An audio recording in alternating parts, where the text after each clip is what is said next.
Chapter 13. Outings, Explorations. Once we settled into Block 28, that ache I'd felt since soon after arriving at Manzanar subsided.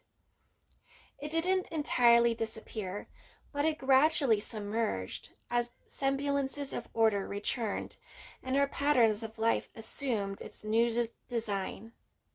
For one thing, Hugh and I and all the other children finally had a school. During the first year, teachers had been volunteers, equipment had been makeshift, classes were scattered all over camp, in mess halls, recreation rooms, wherever we could be squeezed in. Now a teaching staff had been hired. 2 blocks were turned into Manzanar High, and a third block of 15 barracks was set up to house the elementary grades.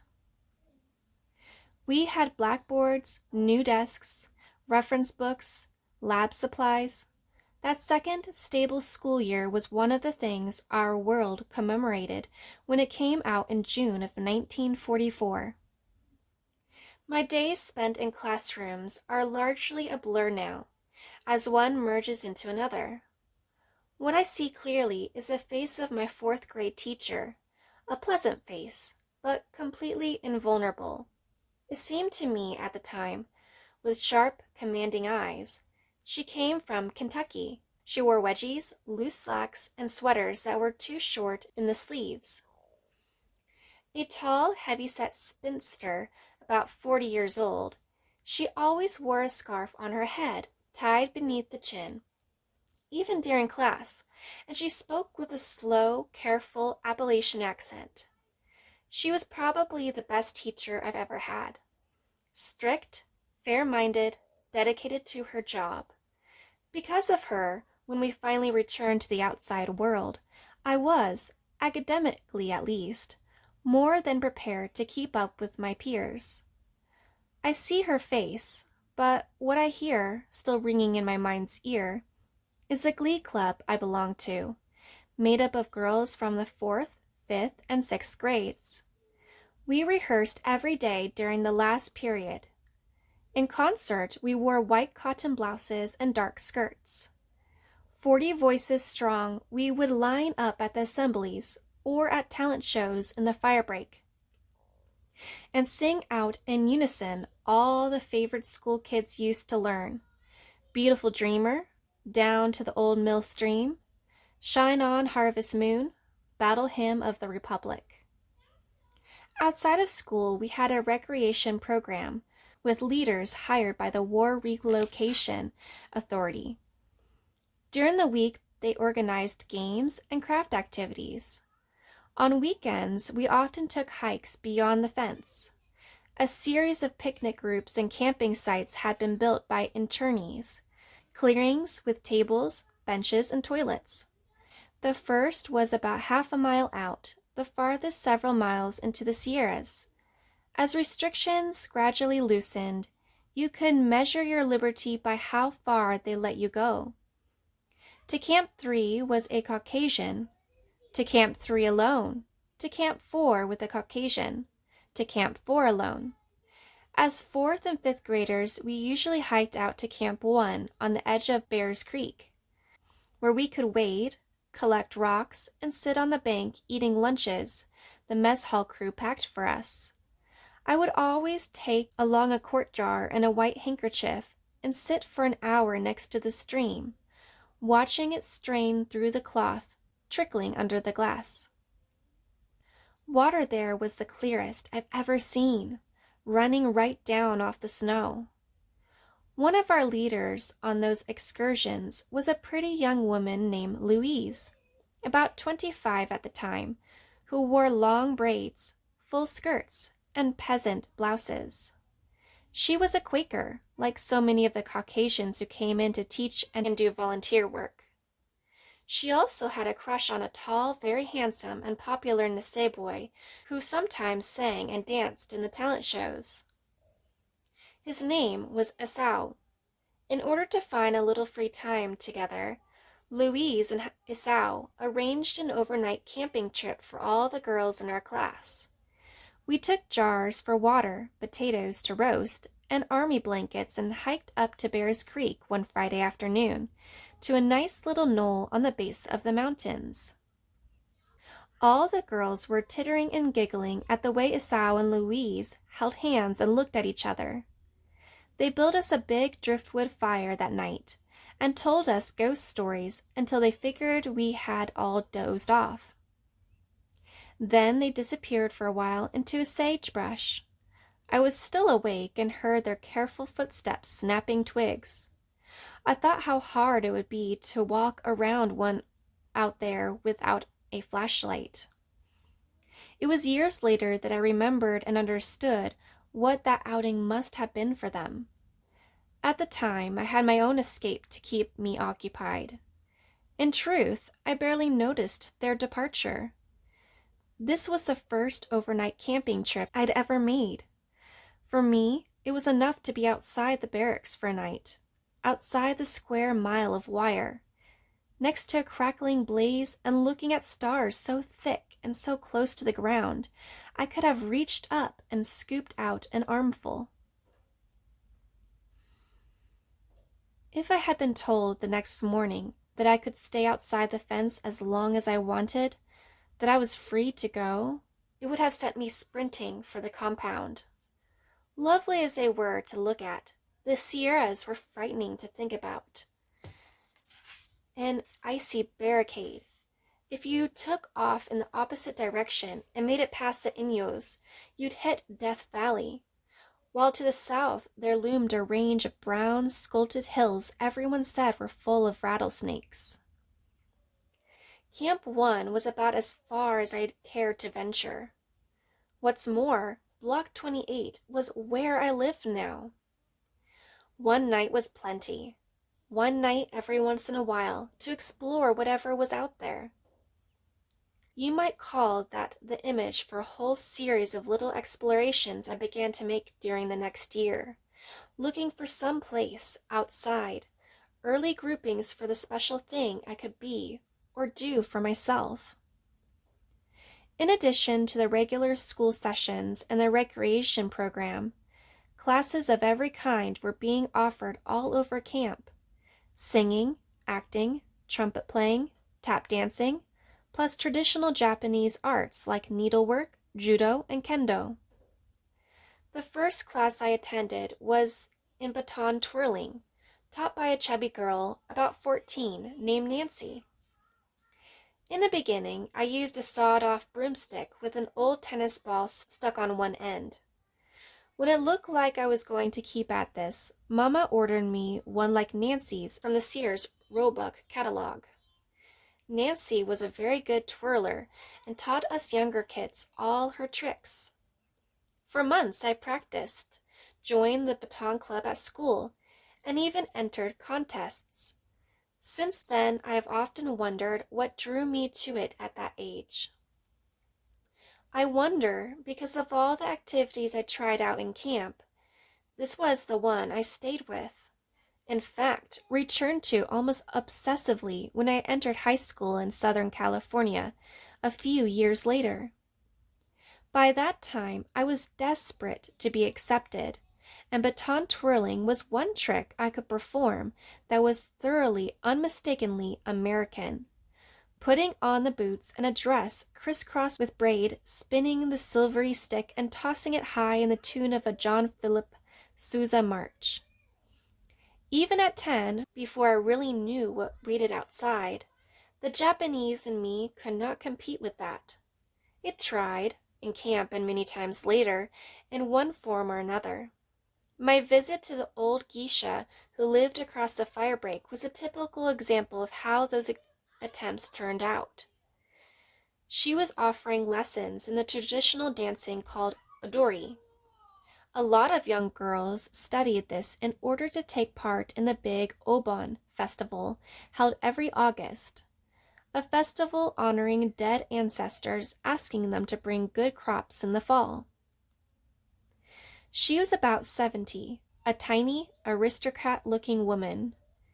She took students in her barracks cubicle, which was fitted out like a little Buddhist shrine, with tatami mats on the floor.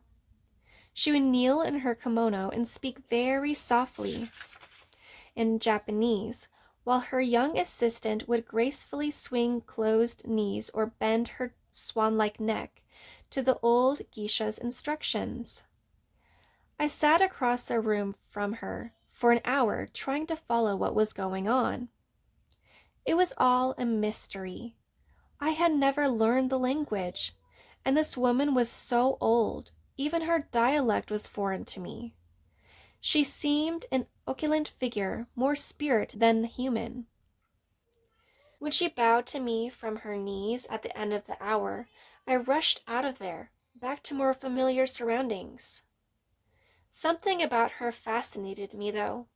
For a while I tried to keep in contact with her lore via the report of two girls from my class, Riko and Mitsu, who had stayed on as students. Because they came from wealthy families and spoke and understood both English and Japanese, they had high opinions of themselves. Whenever I pressed them for details of what they learned, they would tease me. "A good dancer must have good skin," Riko would say. "In order to have good skin, you must rub Rose Brilliantine hair tonic on your face and rub cold cream in your hair." I went home and did this secretly when no one else was around, and waited for my skin to become the skin of an odori dancer. "You have to think about your clothing," Mitsu would tell me. "A good dancer is recognized by her clothing. You should wear your stockings inside out and never, never wear any underpants." I did this too, on the sly, until Mama asked me why my stockings were always inside out, and why I was wearing nothing underneath my dress. She was not amused when I explained it to her. She told me to stay away from those girls. They were just being mean, and if I wanted lessons from the old geisha woman, Mama herself would take me over there and arrange it. I shook my head and told her no, I didn't want to do that right now. I had another kind of dancing in mind. This time it was ballet. I had never seen ballet. I'd only heard of it, but it sounded like something I would want to do. In Ocean Park, I had taken tap dancing lessons.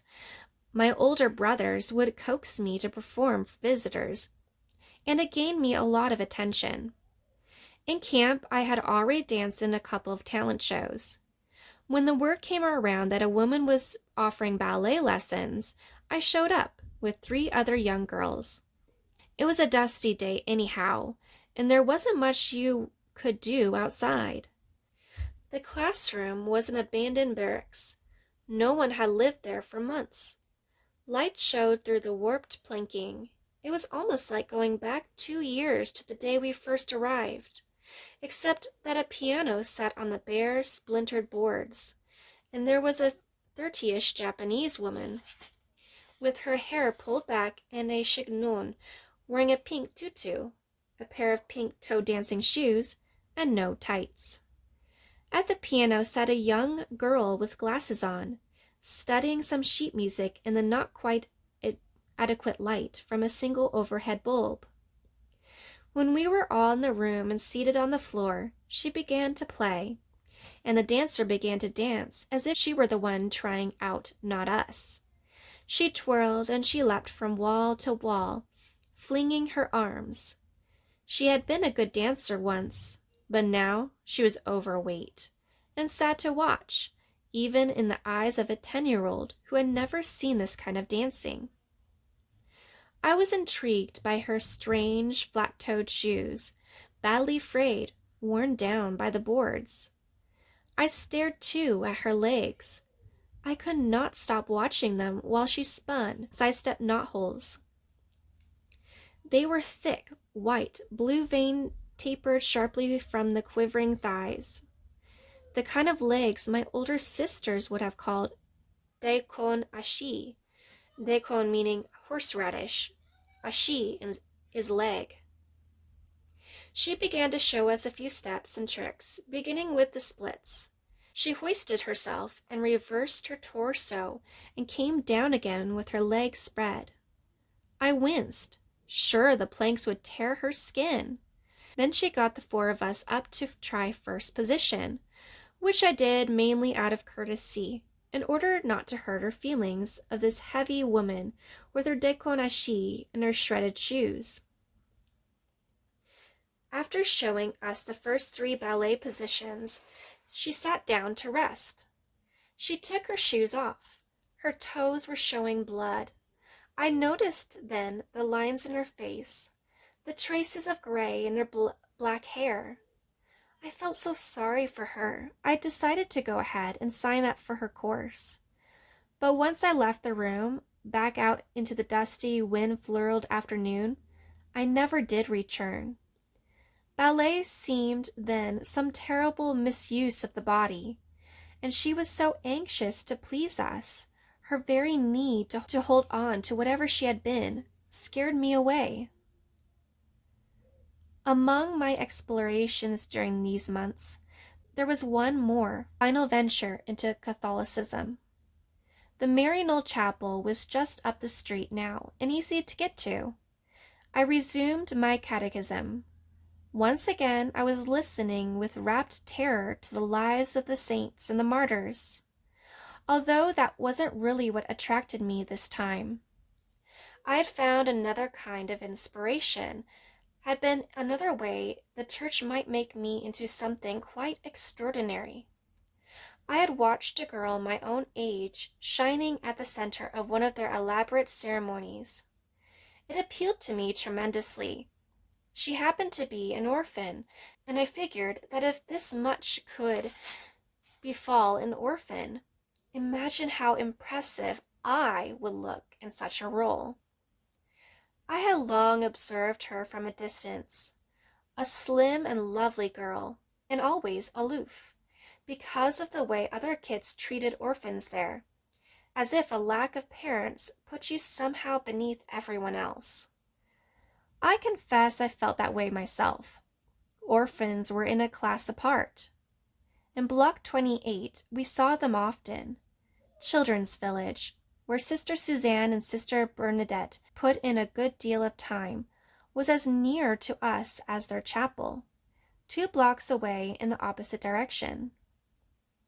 Each day about a dozen of them, including this girl, would come trooping past our barracks on the way to a catechism lesson. On days I intended to go, I would wait till they were half a block ahead, so I wouldn't be seen arriving in their midst. This girl had already been baptized. What I witnessed was her confirmation. She was dressed like a bride in a white gown, white lace hood, and a sheer veil, walking toward the altar down the aisle of that converted barracks. Watching her from the pew, I was pierced with envy for the position she had gained. At the same time, I was filled with awe and with a startled wonder at the notion that this girl, this orphan, could become such a queen. A few days later, I let it be known that I was going to be baptized in the church, and confirmed as soon as the nuns thought I was ready. I announced this to the sisters, and they rejoiced. I announced it at home, and Papa exploded. "No," he roared, "absolutely not." I just stood there, stunned, too scared to speak. "You're too young." I started to cry. "How are you going to get married?" he shouted. "If you get baptized as a Catholic, you have to marry Catholic. No Japanese boys are in the Catholic Church. You get baptized now, how are you going to find a good Japanese boy to marry?" I ran to Mama, but she knew better than to argue with him about this. I ran to the chapel and told Sister Bernadette, and she came hurrying to the barracks. She and Papa had become pretty good friends over the months. Once every week or so, she would visit, and while he sipped his apricot brandy, they would talk about religion. But this time, when she came to the door and called, "Wakatsuki-san," he met her there shouting, "No! No baptism!" She raised her eyebrows, trying to stare him down. He rose to his full height, as if she, about the size of Mamma, were the general of some invading army, and said, "Too young! Old enough to know God! Who knows anything of a God at 10?" This made her angry. At any other time, they would have taken an hour hearing each other out. But now, when she opened her mouth to reply, his upheld flat palms stopped her. He was not going to argue. He wouldn't even let her pass the door. In exasperation, she glared at him, then turned and walked away. I ran to my bunk, devastated, and wept, hating him. I was too ashamed to go back to the catechism after that. I just hated Papa for weeks, and dreamed of the white-gowned princess I might have become. Late afternoons, practicing my baton in the fire break, angrily I would throw him into the air and watch him twirl and catch him and throw him high again and again and again.